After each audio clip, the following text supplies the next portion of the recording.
જે દુર્ઘટના ઘટી છે એની અંદર આપણા નિર્દોષ નાગરિકોના જાન ગયા છે, બાળકોનું અને યુવાનો અને કેટલાક વાલીઓ પણ એની અંદર મૃત્યુ પામ્યા છે। એ બાબતસર અમે રાજ્યપાલશ્રીની પાસે અમે તપાસ માંગવા આવ્યા છે કે આ ઘટના ઘટી એક માનવ સર્જિત છે, કારણ કે આ ડોમ જે ચાલતો હતો ખૂબ જ મોટો હતો અને એની અંદર સરકારી અધિકારી, કોર્પોરેશનના પોલીસ અધિકારીની રાહબરી હેઠળ આ ડોમ ધમધમતો હતો અને એની અંદર તમામ જિમ્મેદાર માણસો છે મોટા મોટા કે જેની તપાસ હાઈકોર્ટના જજ પાસે થવી જોઈએ।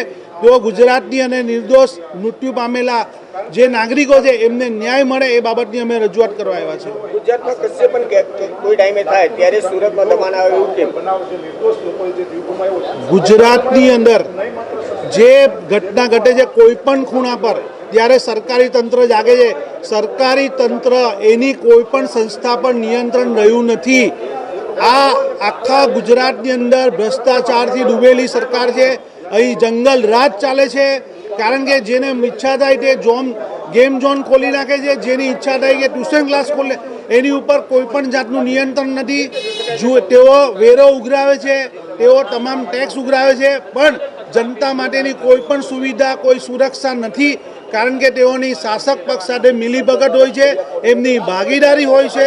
તેથી આમ જનતાના જીવને નેવે મૂકી અને આ ધંધાદારી કામો ચાલી રહ્યા છે અને સુરતની અંદર પણ આ ડોમને અમુક બંધ કરવામાં આવ્યો છે, કેમ કે એમને એની પરમિશન નથી મળી, એ છતાં ચાલતું હતું। તો આ ગેરકાયદેસર પ્રવૃત્તિની અંદર મ્યુનિસિપલ કમિશનર, પોલીસ કમિશનર પણ ઇન્વોલ્વ છે એવું સાબિત થાય છે। અમે એક રાજકીય પક્ષ, જવાબદાર ગુજરાતના રાજકીય પક્ષ તરીકે માંગણી કરીએ છીએ કે આઓની ઉપર સખતમાં સખત પગલાંમાં ભરવામાં આવે અને અગર જો આ રીતે નહીં કરવામાં આવશે તો અમે લોકો અમારા પક્ષના કાર્યકર્તા અને જનતા ભેગા મળી અને આવા ડોમની ઉપર કાર્યવાહી કરશું। એની તમામ જિમ્મેદારી પ્રશાસન અને સરકારની રહેશે।